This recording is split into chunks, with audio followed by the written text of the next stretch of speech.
Hello नमस्ते साथीहरू। आज मैले तपाईहरु सामु अर्को भिडियो लिएर आएको छु। यो भन्दा अगाडि पनि 3-4 वटा भिडियो बनाएको थिएँ र कन्टिन्यू नै भिडियो बनाउने सोचमा पनि थिएँ, तर कोभिडको कारणले करिब 1.5 महिना अस्पतालको बसाइ भएकोले भिडियो बनाउन असमर्थ भएँ। त्यसका लागि क्षमा प्रार्थी छु। अब तपाईहरुको रोकिएको परीक्षा छिट्टै नै हुनेछ, किनकि टियु लोकसेवाहरूले पनि रोकिएको परीक्षा सञ्चालन गर्ने तिथिमिति नै तय गरिसक्यो। त्यसकारण हजुरहरु पनि परीक्षा हुनेमा ढुक्क हुनुहोस्। सम्भवतः परीक्षाको नोटिस केही दिनमा नै आउला। तपाईहरुले परीक्षाको तयारी राम्रैसँग गरिरहनु भएको छ भन्ने विश्वास लिएको छु। अब धेरै ढिला नगरी आजको भिडियो सुरु गरौँ है त साथीहरु। र यो भिडियोलाई अन्तिमसम्म हेरेर प्रतिक्रिया दिन चाहिँ नभुल्नु होला है त।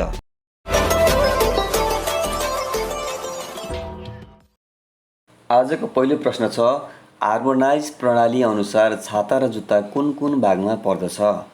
हार्मोनाइज प्रणाली अनुसार छाता 64 र जुत्ता चाहिँ भाग 65 मा पर्दछ। त्यसैगरी प्रश्न नम्बर 2 मा छ, पैठारीकर्ताले तेस्रो मुलुकबाट भारतको विशाखापट्टनम बन्दरगाह हुँदै तोकियो बमोजिम ट्रक वा रेल मार्ग मार्फत पैठारी गर्न पाउने भन्सार कार्यालयहरू तल दिएका मध्ये कुन कुन हुन्? यसरी भारतको विशाखापट्टनम बन्दरगाह हुँदै तोकियो बमोजिम ट्रक वा रेल मार्ग मार्फत पैठारी गर्न पाउने भन्सार कार्यालयहरू चाहिँ विराटनगर, वीरगञ्ज, भैरहवा, नेपालगञ्ज र वीरगञ्ज सुक्खा बन्दरगाह भन्सार कार्यालय हुन्। त्यसैगरी अर्को प्रश्न छ, बढीमा कति मूल्यसम्मको लत्ता कपडा, श्रृङ्गारको सामान, जुत्ता चप्पल, खानेकुरा जस्ता मालवस्तु मात्रका लागि Airways bill, shipment, transport document आवश्यक हुँदैन?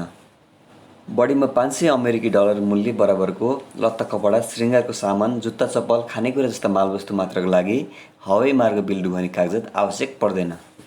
त्यसैगरी अर्को प्रश्न छ, आशीकुडा ओड लागू हुनुभन्दा पहिला प्रयोगमा रहेको आशीकुडा प्लस को प्रज्ञापन पत्रमा कुल कतिवटा फिल्डहरू रहेको थिए?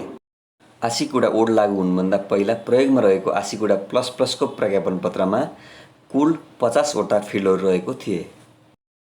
प्रश्न नम्बर 5 मा रहेको छ, अन्तर्राष्ट्रिय व्यापारमा नेपालको समग्र निर्यात मध्ये नेपालबाट भारततर्फको निर्यातमा कति प्रतिशत हिस्सा ओगटेको छ?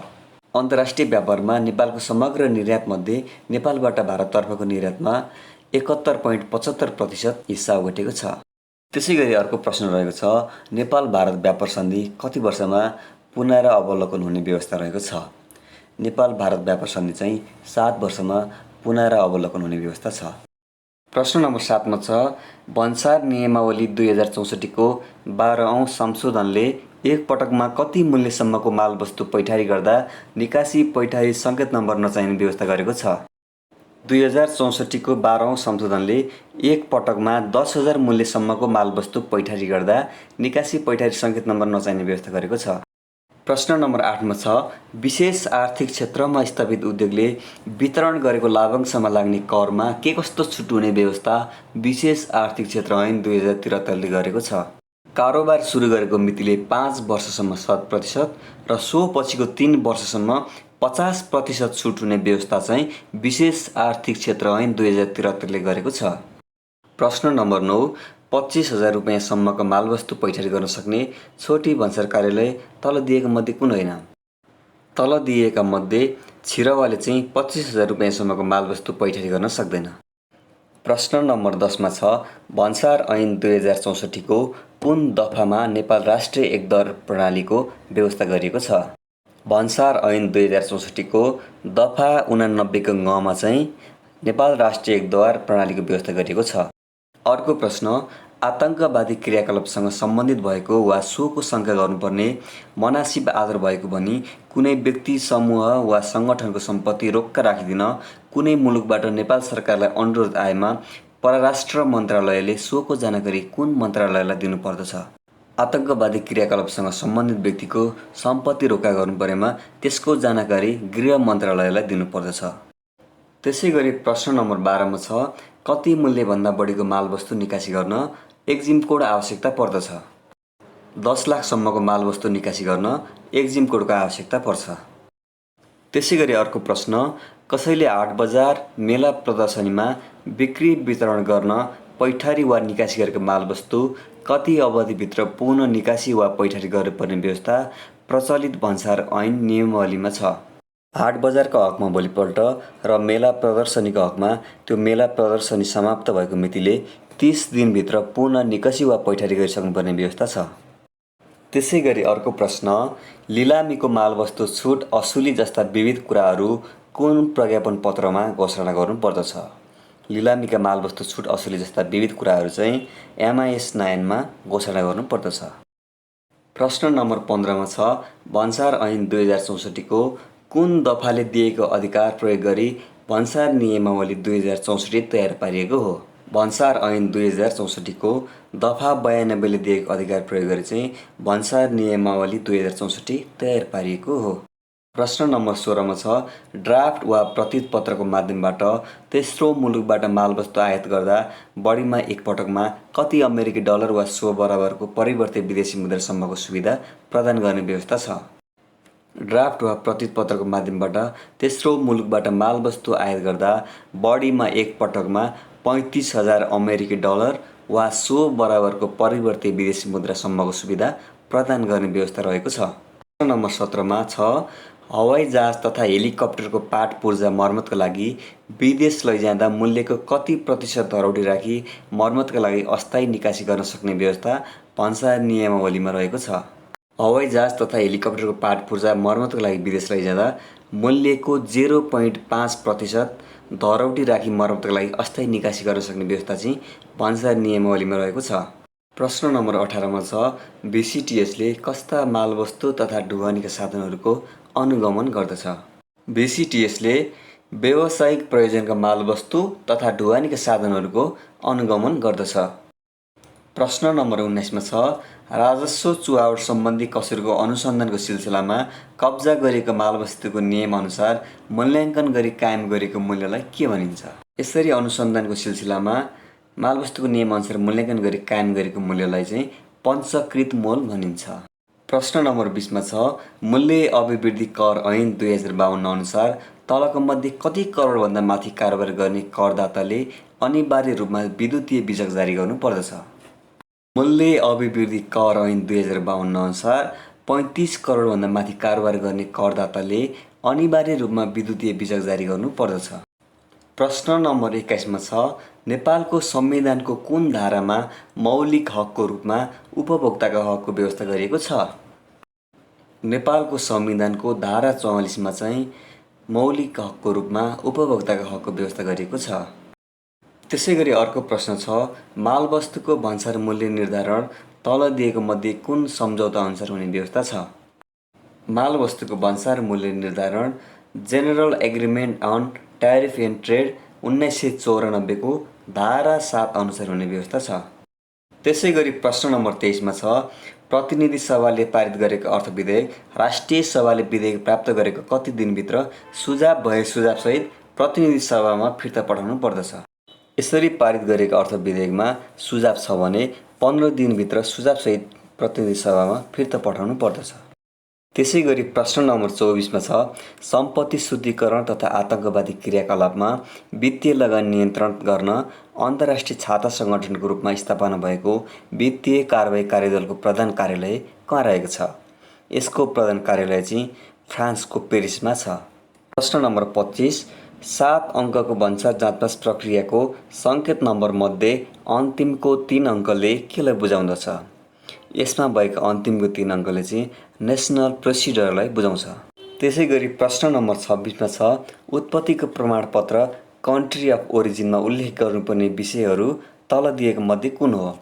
निकासी र पैठारीकर्ताको नाम र ठेगाना, वस्तुको नाम र परिणाम, प्रतीत पत्रको नम्बर र मिति, यी सबै विषय चाहिँ कन्ट्री अफ ओरिजिनमा उल्लेख गर्नुपर्ने हुन्छ। त्यसै गरी अर्को प्रश्न, इमेलको आविष्कारक को हुन्? ज्याक डोर्से ट्विटरको, मार्क जुकरबर्ग फेसबुकको, जेरी याङ र डेभिड फिलो याहूको हुन् भने रेड टोमिल्सन चाहिँ इमेलको आविष्कारक हुन्।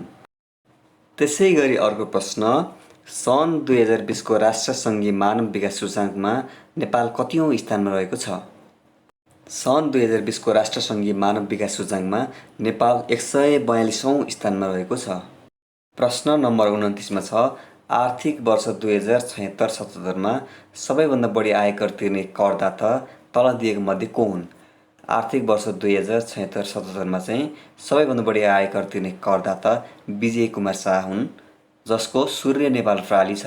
प्रश्न नम्बर 30 मा रहेको छ, साफ्टाको धारा 5 मा के व्यवस्था रहेको छ? साफ्टाको धारा 5मा चाहिँ नेसनल ट्रिटमेन्ट रहेको छ।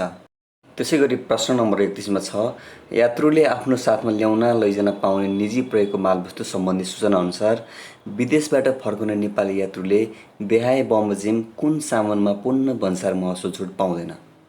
ढिक्का चाँदीमा चाहिँ पूर्ण भन्सार महसुल छुट पाउँदैन। त्यसै गरी प्रश्न नम्बर 32मा छ, 77-78 को मौद्रिक नीति कहिले सार्वजनिक भएको थियो? यो 77-78 को मौद्रिक नीति चाहिँ 2077 साउनको 2 गते सार्वजनिक भएको थियो। त्यसै गरी प्रश्न नम्बर 33मा छ, आज एक्जिम कोड लिइयो र सो एक्जिम कोड नवीकरणको लागि भन्सार विभागमा 2078 साल 8 को महिना 10 गते पुगेको खण्डमा कति शुल्क तिर्नुपर्छ?